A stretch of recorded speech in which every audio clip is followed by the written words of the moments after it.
সবচেয়ে ক্রেডিট দিতে হয় মনে হয় শেখ মেহেদীকে। বাংলাদেশ টিম হিসেবে অবশ্যই সিরিজ জয়লাভ করবো। 4 ম্যাচ পরে জিতছি, একবারে যে নাচতে হইব ওরকম খুশিও না ভাই। নোয়াখালী আসাতে একটা অন্যরকম বিপিএল এর ইমেজ থাকবে। দারুণ একটা জয়, কেমন লাগছে ভাই একবারে যে ওরকম খুশি সেটা না ভাই, মোটামুটি হালকা পাতলা।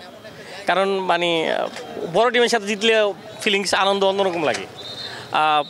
কারণ আমাদের বাংলাদেশ টিম হিসাবে মানে যেভাবে খেলার কথা ওইভাবে মানে মোটামুটি ভালোই, খারাপ না, মানে আগেরটা যেভাবে হারছে। তবে সব কিছু মিলে আজকে বলবো যে ভালোই খেলছে।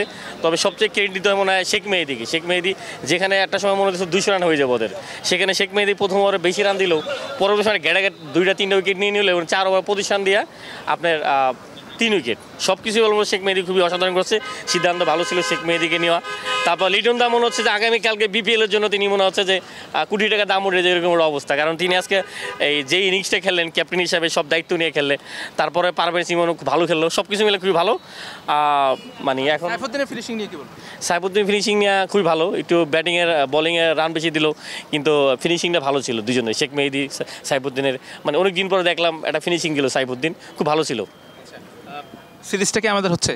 সিরিজ তো আমাদের হবে ভাই, আমাদের হবে। একটা ম্যাচ হারছি ঠিক আছে, কিন্তু মানে আজকে তো দেখলিনি যে কীভাবে জিতলো।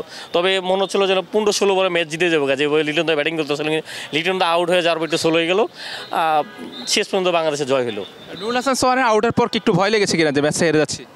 না, আমার কনফিডেন্স ছিল যে বাংলাদেশ ম্যাচ জিতবে, কারণ বেশি ডিফারেন্স ছিল না। আর যেহেতু সাইফুদ্দিন আছে, শেখ মেহেদী আছে, ওদিকে আমাদের সাকিব আছে, কনফিডেন্স ছিল যে ম্যাচ বের করে আনবে আজকে ওরা। সাইফুদ্দিন ব্যাটিং অলরাউন্ডার, কিন্তু আসলে তিনি বোলিং অলরাউন্ডার হিসেবে খেলেন, বাট অনেকদিন পর একটা দারুণ নক দিয়েছে, যে আসলে তিনি কি আসলে নিজেকে প্রমাণ করতে পেরেছেন কিনা একটু হলো?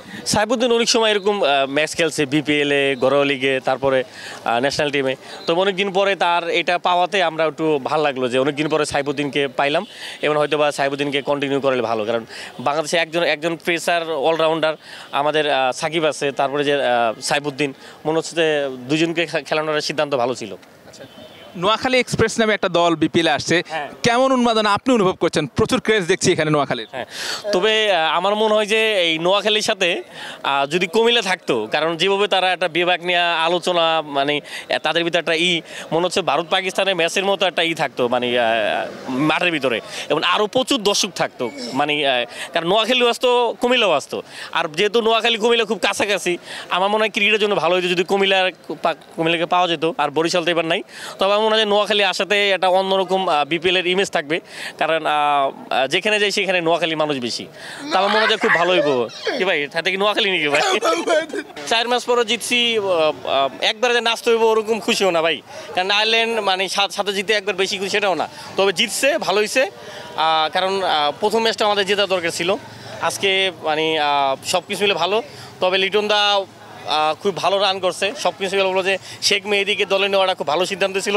মানে যেখানে মনে হয় 200 রান হয়ে যেত, সেখানে শেখ মেহেদী একেবারে বেশি রান দিল, পরের মানে উইকেট নিলই, 3 উইকেট নিল, এবং পজিশন দেওয়ার 3 উইকেট। অসাধারণ ছিল শেখ মেহেদী, ভালো সিদ্ধান্ত ছিল নেওয়া। সাইফুদ্দিনও একটু রান বেশি দিল, কিন্তু লাস্টে ফিনিশিং দিল অলরাউন্ডার দুজনে, সব কিছু মিলে ভালো। তবে কালকে বিপিএলে লিটন দা সর্বোচ্চ দাম উঠবে আশাবাদী, কারণ আজকে যে রান করছে তিনি ভালো একটা দাম পাইবে কালকে, তার জন্য শুভকামনা রইল।